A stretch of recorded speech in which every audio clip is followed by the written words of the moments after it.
well, for a look now at what's making news in print and online, we're joined by rural podcaster and PhD candidate at Deakin University, Kirsten Dioprese. Good morning, Kirsten. Hi, Bridget. Congratulations on taking the spot full time. That's really exciting. Thanks. It means I get to talk to you even more, so that's great. Hey, we've been talking just on the show, as everyone has. Everyone's got a different view on this, just in terms of the response to Rachel Gunn. She's put out a statement overnight online. Just take us through how The Age reports this morning. Yeah, look, and this is the sort of story that actually probably would have been on the front pages of most of the papers, but it was released last night. I actually found it on my Instagram feed just before I went to bed late last night. Ray Gunn, posted this story. Well, when I say story, it's really just her speaking to the camera, saying that the hate that she's received has been pretty devastating for her and her family. And she basically started off by thanking the people who have supported her along the way, and that she appreciated the positivity from some of the people, saying that she was glad to be able to bring some joy into people's lives. And she did say that she did take her performance seriously. In fact, she said, "I worked my butt off preparing for the Olympics and I gave my all, truly." Now, clearly there have been a variety of views shared online after her Olympic performance, which clearly wasn't up to the same standard as the other Olympic competitors in breaking. But I think she's really come out to speak after a petition which had been circulating online.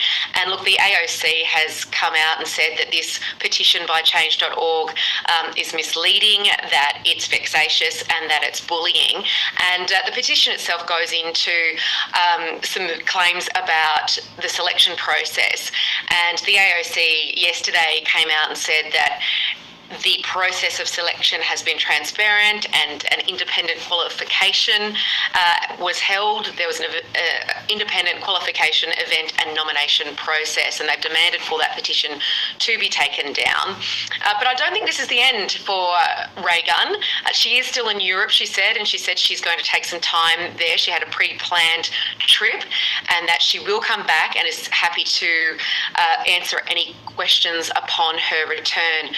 She is internationally famous. Her speaking is across headlines right across the world right now. CNN, ABC in America, all covering it. So I think there's more to this, this story as it evolves. Yeah, I think, you got the sense that it had gone global when it was on Jimmy Fallon, right? And Adele was talking about it. Yeah, I can't imagine the level of just that many people speaking about you. About you, often in a bad way. And listen, we're asking our viewers, Kirsten, about this and their views on this. And here's just a taste, and we welcome your views as the show goes on. On one hand, Molly says, at the end of the day, Rachel Gunn is a person who does not deserve the word she's been receiving. She is a human being, and I can only imagine this hasn't been good for her mental health. On the other hand, AJ says, why is it when people ask for accountability and transparency, it's seen as bullying or piling on? So starkly different views there. Keep them coming. Let's go to the Herald Sun now, on the front page with a big pledge from the Lord Mayor. Yes, it must be election time when you have a front-page splash like this. So Melbourne's Lord Mayor Nick Rees is pledging to slash power bills across Melbourne's inner suburbs if he's re-elected. The council elections are in October, and saying that this would reduce power costs for up to 1 million residents and businesses in the inner suburbs. So it's not just the city of Melbourne, it's actually 9 neighbouring suburbs as well. And it's part of a proposal for a bulk buying renewable energy scheme. So basically it allows a lower price by securing, bulk energy, and it's all renewable energy according to Melbourne's Lord Mayor.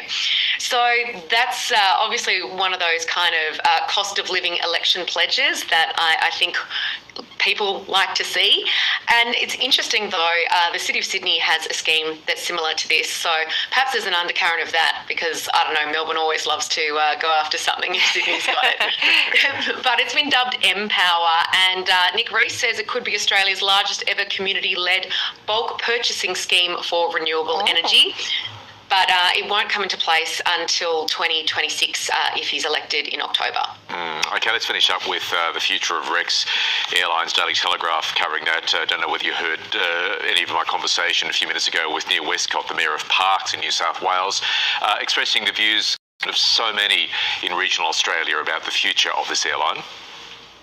Yeah, that's I did, and he certainly emphasised how important it is for regional people, and that's really where I'm coming from as well, because it's been a really rough time for regional people in terms of feeling secure about airlines. There was this excitement over Bonza, but that was extremely short-lived, and now Rex, which has always sort of been seen as the secure option, of course went into administration at the end of last month, and now the federal government has said that it will guarantee all Rex flights for customers while we're in this administration period over the next month. So that's certainly good news. And administrators are certainly coming out and saying, yes, the regional services are still going at the moment. But again, no long-term solution at this stage. Certainly the government is probably would be preferring a market option, so a buyer. They're saying this is not a bailout. It just means that they will guarantee, if you bought a Rex flight, government will guarantee that if the worst happened.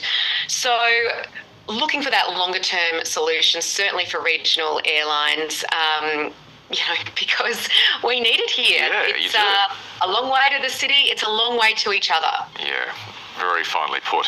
Hey, Kirsten, as always, thank you. Thanks for having me. Have a great weekend.